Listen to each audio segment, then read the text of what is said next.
క్రీస్తునాథునిచే మికిలిగా ప్రేమించబడి ప్రియ సహోదరి సహోదరులారా, ఈరోజున మనందరము కూడా తపస్సు కాలములోని మొదటి వారములోని మొదటి శుక్రవారములోనికి ప్రవేశించి వచ్చి ఉన్నాం. 9వ రోజున మనందరము కూడా ముగించుకోబోతూ ఉన్నాం. మరి ఈ శుక్రవారం రోజున మనందరము ప్రభువు నుండి ఏమి నేర్చుకోవాలని వచ్చాం? చక్కగా మన యొక్క పనులన్నీ కూడా ప్రక్కన పెట్టి, మనకున్నటువంటి అవసరాలన్నీ కూడా ప్రక్కన పెట్టి, ఈ దివ్యబలిలోను ఈ యొక్క శిలువ మార్గంలో నేను పాల్గొనాలి అని అందరం ఆతృతతో చక్కగా రావటానికి ప్రయత్నిస్తూ ఉన్నాం. మంచిది. నీవు నేను వచ్చి కూర్చున్న నీవు నేను, ఈ శిలువ మార్గములో పాల్గొన్న నీవు నేను ఏమి నేర్చుకుంటూ ఉన్నాం? చక్కగా నేను చెప్పకపోతే పక్కవాడు ఫీల్ అవుతాడు, నాకే ఛాన్స్ ఇవ్వాలి అని, మైక్ నాకివ్వండి అని చెబితేనే, ఆ స్థలాన్ని చదివితేనే నాకు ఆ రోజు పుణ్యం లేక నిద్ర రాదు. అన్నమావంతో వస్తూ ఉన్నాము, ఈ రోజు నాకు ఛాన్స్ ఇచ్చిద్దా? సిలువ పట్టుకోవడానికి నేను ముందెళ్ళాలా?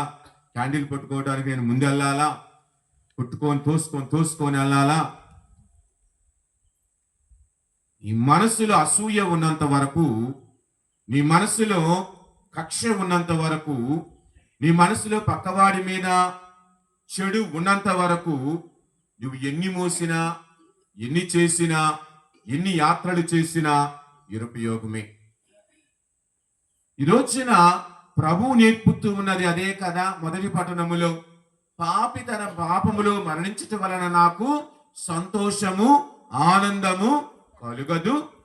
ఆ పాపి తన మార్గమును వైదొలగి నన్ను అనుసరిస్తేనే, అలాగని మంచివాడు మంచిని విడనాడి చెడులోకి వెళితే, నేను ఎప్పుడూ మంచి చేశాను కదా 100 సంవత్సరాల క్రితం, ఆ మంచి నాకు ఉండిద్ది కదా అని అనుకుంటే సరిపోదు.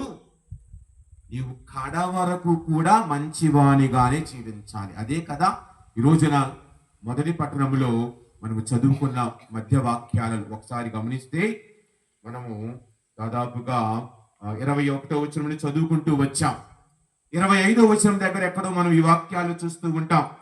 సజ్జనుడు తన సత్కార్యముల నుండి వైదొలగి చెడ్డకు పాల్పడి చనిపోయినేని తన దుష్కార్యముల వలనని చనిపోయెను. తర్వాత వచ్చినవమ్మా, దుష్టుడు తన పాపకార్యముల నుండి వైదొలగి న్యాయసమ్మతమైన మంచి పనులను చేసినేని దక్కించుకొను. తర్వాత వచ్చిన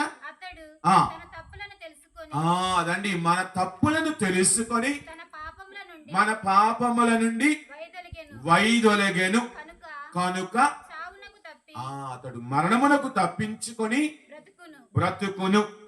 తర్వాత వచ్చిన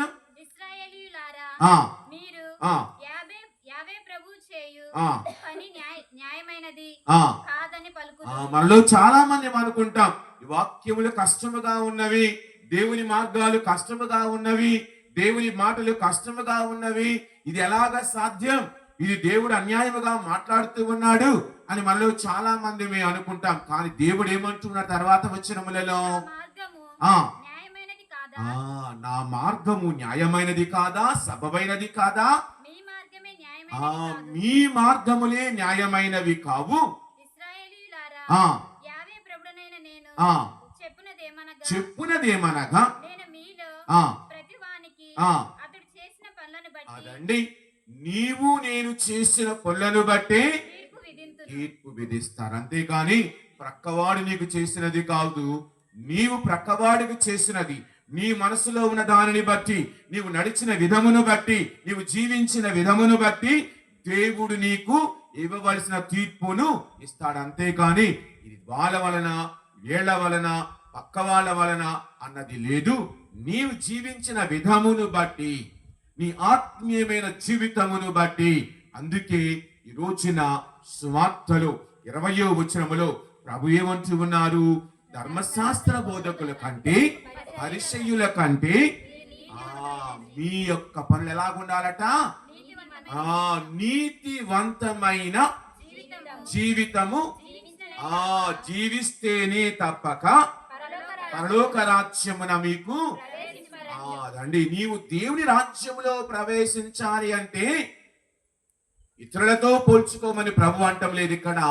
ఇతరుల కంటే ఉన్నతమైన జీవితం, దేవుడికి నచ్చిన జీవితం జీవించాలని ఆయన కోరుతూ ఉన్నారు. ప్రియా సహోదరి సహోదరులారా, కావునని మరి నీవు నేను కూడా ఈ రోజున మనము నీతివంతమైన జీవితం, దేవునికి నచ్చిన జీవితం, దేవునికి ఇష్టమైన జీవితం జీవిస్తేనే మనము దేవుని రాజ్యములోనికి వారసులమవుతాం. ఏ విధముగా జీవించాలన్నది కొద్దిగా 2-3 వాక్యాలను బట్టి ధ్యానించుకుందాం. గమనించినప్పుడు ప్రియా సహోదరి సహోదరులారా, మత్తయి సువార్తలో 23వ అధ్యాయములో 25వ వచనం దగ్గర మనం కొన్ని వాక్యాలు చదువుతూ ఉన్నాం. అయ్యో వంచకులైన ధర్మశాస్త్ర మోసగాండ్రైన ధర్మశాస్త్ర బోధకులారా, పరిసయ్యులారా, మీరు గిన్నెను పళ్ళెమును బాహ్య శుద్ధి చేయుదురు రండి.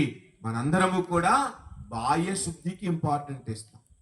ఈ శరీరం యొక్క ఆకర్షణకు మనము ముఖ్యముగా ఇస్తాం. మంచి సోపు, మంచి అవన్నీ వాడతాం కదా, బాహ్య సౌందర్యము కాదు. అంతే కదా, మనం ఇంటిలో ఏదైనా ఒక వస్తువు ఉంటే, వండే వస్తువు, బయట దానికంటే లోపలను ఎక్కువగా శుభ్రం చేస్తాం. ఎందుకు? మళ్ళీ అన్నం వండాలంటే ఆ పాత్ర లోపల బాగలేకపోతే వండలే. అలాగని నీ హృదయము, నీ అంతర్కలము, నీ జీవితములోని అంతర్భాగము, దేవుడు చూచే భాగము ఏ విధముగా ఉన్నది? బాహ్యము కావాలి, మంచిదే, అందరికి చక్కగా కనబడాలి. అది నీ సువాసనతో రాలేం కదా, మంచి వాసనతోనే రావాలి. నీ సువాసనతో రావాలి కానీ నీచు వాసనతో రాలేం కదా. అవునా? బాహ్యముకు మంచిదే, కానీ బాహ్యము కంటే అంతరంగమైన ఆలోచన, అంతరంగం నుండే కదా కుట్రలు, కుతంత్రాలు, ఆలోచనలు, చెడు తలంపులు, ఇతరులు మోసం చేసేవన్నీ వచ్చేది ఇక్కడి నుంచి బయటకు వస్తాయి. లోపలికి వెళ్ళేది అంత సమస్య ఏదీ లేదు. ఇవేం తిన్న తర్వాత అన్నీ మళ్ళీ ఎక్కడికి వెళ్ళాల్సింది అక్కడికి వెళ్ళి, కానీ లోపలి నుండి బయటకు వచ్చేది, నీ ఆలోచన నుండి బయటకు వచ్చేది, నీ నోటి ద్వారా బయటకు వచ్చేది, నీ మాట ద్వారా బయటకు వచ్చేది దేవుడు గమనిస్తూ. నీ ఆలోచన, నీ అంతఃకలమైన ఆలోచన అదే కదా. మీరు బాహ్యానికి మీరు చాలా ఏమంటూ ఉన్నారు ఆయన వాక్యములో? మీరు పళ్ళెములను, గిన్నెల యొక్క వెలుపలి భాగములనే శుద్ధి చేయుచున్నారు, అంతరంగము పూర్తిగా దౌష్ట్యములతోనూ దురాశలతోనూ మనము హృదయాలు గురువైన నేను, కొంతమంది మరి చెప్పకూడదు, బాగుండదు, పేరుకే ఇక్కడ నిలబడతా, కానీ మా హృదయాలు, మా ఆలోచనలు, మా తలంపులు ఏ విధముగా ఉన్నాయి? నన్ను నేను ఏ విధముగా దేవునికి దగ్గరగా చేసుకుంటూ ఉన్నాను? కొంతమంది బయటకు చెప్పరు. ఎప్పుడు ప్రెషర్ కుక్కర్, మనకు తెలుసు కదా, అన్నం వండుతూ ఉంటాం, కూరంతో కుక్కర్ మీద పెట్టి విజిల్ పెడతాం కదా. సమయం వచ్చినప్పుడు కరెక్ట్గా అందులో ప్రెషర్ అంతా తయారై ఉడికిన తర్వాత ఆ విజిల్ వచ్చి ఆ గ్యాస్ అంతా బయటికి వెళ్ళాలా, లేకపోతే మిగిలిపోయింది. అలాగనే మన జీవితాలు కూడా పైకి మాత్రం ప్రెషర్ కుక్కర్ లాగా ఉంటూ ఉన్నాయి అందంగా, కానీ లోపల ఉడుకుతూ ఉన్నాయి. ఎప్పుడు ఛాన్స్ వచ్చిందా నాకు? ఎప్పుడు కొట్టొచ్చా, ఎప్పుడు తిట్టొచ్చా, ఎప్పుడు ఏం చెయ్యొచ్చు? ఆ సమయం ఈయన ఎప్పుడు చూసినా నా గురించే మాట్లాడుతున్నాడు. ఎప్పుడు ఛాన్స్ వచ్చింది ఈ ఫాదర్ గారు తొందరగా ట్రాన్స్ఫర్ అయిపోతే బాగుండేను మా దగ్గర నుంచి, ఇలాంటి వ్యక్తి మాకు వద్దయ్యా అని ప్రభువుని అడిగేవారు కూడా ఉన్నారు ఈ రోజుల్లో. కావున ఈరోజు ప్రభు అంటూ ఉన్నది, మన అంతరంగము నిర్మలముగా ఉండాలి, మన అంతరంగము నీతియుక్తముగా ఉండాలి, మన అంతరంగము దేవునికి చెందినదిగా ఉండాలి. ముందు ఒక విధముగా, వెనుక ఒక విధముగా ఉండకూడదు. అందుకే మనము మోసగాండ్రుగా కాకుండా కీడు చేసేవారిగా కాకుండా మేలు చేసేవారిగా ఉండాలి. ఇక రెండవది ఏమిటి? మత్తయి సువార్తలోని అదే అధ్యాయంలో 23వ వచనం దగ్గరికి వెళదాం. ముందు వచనం దగ్గరికి వెళదాం. అయ్యో ఆ మోసగాండ్రైన ఆ ధర్మశాస్త్ర బోధకులారా, ఆ పరిసయ్యులారా, ఆ మీరు ఆ పుదీనా, పుదీనా సదాప, ఆ జీలకర్ర ఆ మొదలగు వానిలో కూడా ఆ 10వ వంతును ఆ చెల్లించుచున్నారు. చూడండి, మనం వాడుకునే వస్తువుల మీద కూడా 10% ఇవ్వాలని కొంతమంది చెప్తూ ఉన్నారు ఈ రోజుల్లో. బయటికి వెళ్తే మీరు ఆయిల్ కొనుక్కొస్తే ఆయిల్లో 10వ భాగం ఇవ్వాలి. ఏమంటారు, ఉల్లిపాయలు కొనుక్కొస్తే 10వ భాగం ఇవ్వాలి. పుదీనా కొనుక్కొస్తే, మటన్ కొనుక్కొస్తే, చికెన్ కొనుక్కొస్తే కదా వాటిని అడుగుతున్నారు.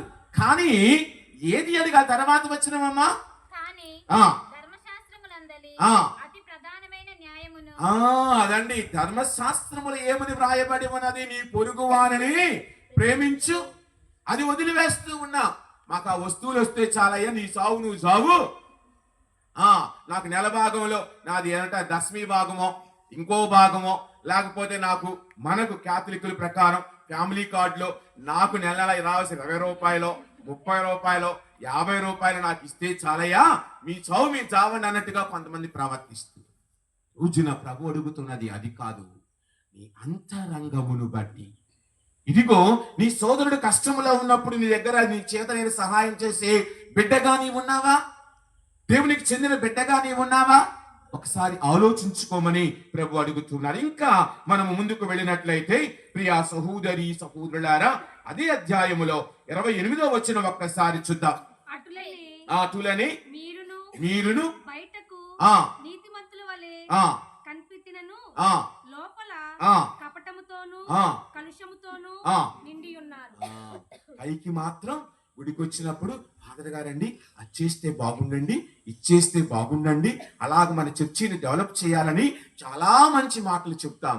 మనసులో మాత్రం కుళ్ళుతో స్వతంత్రముతో వీడికెందుకురా, వాడికెందుకురా, అదెందుకురా, ఇదెందుకురా అని 2 నాలుకల ధోరణి. అందుకే పాముకు 2 నాలుకలు ఉంటాయి.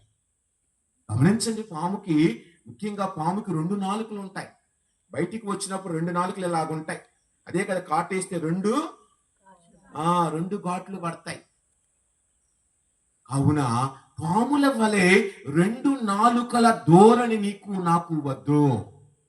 నిజాయితీగా నిక్కచ్చిగా ఫాదర్ ముందు ఒక విధంగా, ఫాదర్ లేనప్పుడు ఆయన అలాంటోడ్రా ఇలాంటోడ్రా నాతోడు చెప్పాడ్రా ఇలాగ అన్నాడ్రా అని గురువులను కించపరిచే విధంగా మాట్లాడే వారందరికీ ఈరోజు వాక్యము సెలవిస్తూ ఉంది. నీవు నీతి మార్గములో లేవు. నువ్వు వైట్ అండ్ వైట్ వేసుకున్నావు ఫాదర్ గారి మాదిరిగా. ఫాదర్ గారి ఉడుగంగి వేసుకున్నావు, నువ్వు చొక్కా వేసుకున్నావు అంతే. వైట్ అండ్ వైట్ వేసుకో, లేకపోతే బ్లాక్ అండ్ వైట్ వేసుకో, లేకపోతే గోల్డ్ వేసుకో, ఏ వేసుకున్నా నీ హృదయంలో మార్పు రానంత వరకు నీవు సున్నము కొట్టిన సమాధితో సమానము. కావున ప్రియ సహోదరి సహోదరులారా, మనము ఏ విధంగా జీవిస్తే దేవుని దగ్గరికి వస్తామంటే, మనము రోమీలకు వ్రాయబడిన లేఖ 1వ అధ్యాయం 17వ వచనం ఒక్కసారి చూద్దాం. ఏ విధంగా జీవిస్తే దేవునితో ఉండగలం ఒకసారి గమనిద్దాం. ఆయన సంకల్పము వలన ఎట్లైనను చివరకు మేము చేరుకొనగలుగుటకై సర్వదా ప్రార్థించుచున్నాను. మిమ్ము చూడలేని అమ్మా రోమీలకు వ్రాసిన లేఖ 1వ అధ్యాయం 17వ వచనం. ఏలయన విశ్వాసము ద్వారా నీతిమంతుడు జీవించును. అదండి, నీవు విశ్వాసము కలిగి ఉంటే, ప్రభువునందు నమ్మకము కలిగి ఉంటే, ఎన్ని ఇక్కట్లు ఎదురైనా, ఎన్ని బాధలు ఎదురైనా, నేను నమ్మిన దేవుడు, నేను విశ్వసిస్తున్న ప్రభువు నన్ను చెయ్యి విడువాడు అని నీలో నమ్మకము కలిగి జీవించాలి. తర్వాత వచ్చిన విశ్వాసం మూలమున అంతకంతకు విశ్వాసము కలుగునట్లు దేవుని నీతి దాని యందు బయలుపరచును. మానవుల భక్తిహీనతపై దౌష్యముపై మరొకసారి చదువుదాము. 17వ వచనం. ఏలయన మనుష్యులను దేవుడు ఎట్లు నీతిమంతులుగా చేయును సువార్త వ్యక్తపరచుచున్నది. అది విశ్వాసము మూలముగా, అదండి విశ్వాసము మూలముగా అంతకంతకు విశ్వాసము కలుగునట్లు అదండి మన విశ్వాసములో ఎదగటానికి ప్రయత్నం చేయాలి. ఇక రెండవది హెబ్రీయులకు రాయబడిన లేఖ 11వ అధ్యాయం 6వ వచనం. హెబ్రీయులకు రాయబడిన లేఖ 11వ అధ్యాయం 6వ వచనం. విశ్వాసరహితులకు ఏ మానవుడు దేవునిని సంతోషపెట్టలే, విశ్వాసము మూలముగా. ఇక మూడవది మన హృదయములు రూపాంతరము చెందితేనే. అదే కదా కీర్తన 51:10 వచనం ఒక్కసారి చూచినప్పుడు, కీర్తన 51:10 వచనం. దేవా ఆ నాలో నిర్మల హృదయమును సృజింపుము, నూతనమును స్థిరము దేవుని యందు స్థిరమైన మనస్సును నాలో నెలకొల్పు. అదండి మనము రూపాంతరము చెందాలి. హృదయములో, ఆలోచనలలో, నడవడికలో, నడతలో రూపాంతరము చెందాలి అని వాక్యము కోరుతుంది. దేవా నాలో నిర్మలమైన హృదయమును సృజింపుము, నూతనత్వమును స్థిరమైన మనస్సును నాలో నెలకొల్పుము అన్న మాటలను బట్టి. నాలుగవదిగా ప్రేమ కనికరము కలిగిన వారిగా జీవించాలి. లూకాసు సువార్త 6వ అధ్యాయం 36వ వచనంలో కానీ, మత్తయి సువార్త 23వ అధ్యాయం 39వ వచనాలను గమనించినప్పుడు ప్రభు మనతో మాట్లాడుతున్న వాక్యాలు రెండు కూడా ప్రేమ కనికరము కలిగి జీవించాలి అన్న మాటలను బట్టి. నీ పొరుగువాని వలె అమ్మా 22:39 మత్తయి 22:39. ఆయన అక్కడ నుండి బయలుదేరి తన అలవాటు చొప్పున నిన్ను నీవు ప్రేమించుకొనినట్లే నీ పొరుగువానిని ప్రేమింపు అన్న మాటలను బట్టి ప్రేమ కనికరము కలవారిగా ఉండాలి. ఇక దేవుని వాక్యానుసారం నడిచే వారిగా ఉండాలి. అదే కదా మనము కీర్తన తెలిసిన వాక్యమే 119వ కీర్తన 105వ వచనం ఏమని పలుకుతూ ఉన్నది? నీ వాక్యము నా పాదములకు దీపము, నా త్రోవకు వెలుగు.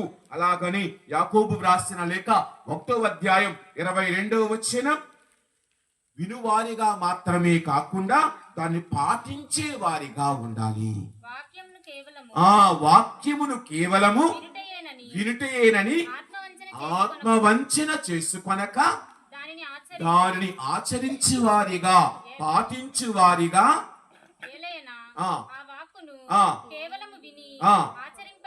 ఆచరింపని వాడు ముఖమున మనం లెగవగానే, మన స్నానం చేయగానే, తలదూకోగానే, బొట్టు పెట్టుకోవడానికి అద్దం దగ్గరికి వెళ్తాం. మన ముఖం చూసుకొని ఎంత బాగున్నావు అనుకుంటాం, కానీ ప్రక్కకి తిరగానే నీ ముఖం నీకే కనబడదు. అలాంటి జీవితము మంచిది కాదు. అద్దం ముందుకు రాగానే అబ్బాయి ఎంత బాగున్నాను, ఈ రోజు నా ముఖం బాగుంది, చాలా బాగా నిద్రపోయాను, మాకు ముఖం లావైంది ఆహా అని అనుకుంటాం. అది కాదు, దానికంటే గొప్ప జీవితం మనము జీవించాలి. కావున మరి మనము క్షమిస్తూ ఇతరులను మన్నించే వారిగా, కొలస్సీలకు వ్రాయబడిన లేఖ 3వ అధ్యాయం 13వ వచనం ఒకసారి చూసినట్లయితే, 3వ అధ్యాయం 13వ వచనం, ఎవడైనను మరి ఒకని మీద ఏదో ఒక మనస్తాపము కలిగి ఉండొచ్చు, ఒకరిని ఒకరు క్షమించుచు సహించుచు క్షమించవలయును. మీరు క్షమించుకున్నట్లే మిమ్ము క్షమించినట్లే మీరును ఒకరినొకరు క్షమించుకొనాలి. అది అది దేవుడు ఈ రోజు మనందరినీ కోరుతూ ఉన్నది. మొదటి పట్టణములో యెహెజ్కేలు గ్రంథములో 18వ అధ్యాయంలో ఉన్న వచనములు కానీ, ఈ రోజున ప్రభు మనతో మాట్లాడినటువంటి సువార్తలో ఉన్నటువంటి వచనములు కానీ, ఇతరుల కంటే నీతియుక్తమైన జీవితము జీవించడమే తప్ప మీరు పరలోక రాజ్యమున ప్రవేశింపరు అన్న మాటను బట్టి, మనము పరలోకంలో ప్రవేశించాలి అంటే మన యొక్క ఆంతరంగికము దేవునికి చెందినదిగా ఉండాలి, దేవుని మెచ్చేదిగా ఉండాలి. ఏలైనా ఆయన మనలను తన రక్తముచి వెలయిచ్చి కొన్న ఈ దేహము ఆయనది కావున దీన్ని అపవిత్రపరచరా. ఈ రోజుల్లో చూస్తూ ఉన్నాం, ఈ దేహముతో చేయరాని పనులు చేస్తూ ఉన్నాం, ఈ దేహముతో చేయకూడని పనులు చేస్తూ ఉన్నాం. వివాహమైన తరువాత అది వేరే విషయం, భార్యాభర్త ఇరువురు కలిసి జీవించడం అది వేరే విషయం. వివాహము కాకముందే ఈ దేహాలను పాడు చేసుకుంటూ త్రాగుబోతుతనానికి, తిరుగుబోతుతనానికి, ఆ యొక్క మద్యపానానికి, లేకపోతే ఆ పొగ త్రాగటానికి దేహాన్ని పాడు చేసుకుంటూ ఉన్న వారందరి కోసం ఈ రోజున ప్రార్థిద్దాం. దేవుడు మన హృదయాలను ఈ దేహాన్ని ఎప్పుడు పవిత్రమైన ఆలోచనతో ఉంచే విధముగా దీవించమని, మన అంతఃకరణలను ఆయనకు చెందిన దానిగా మలచమని అందరము కూడా ఈ దివ్య బలిలో ప్రార్థన చేసుకుందాం.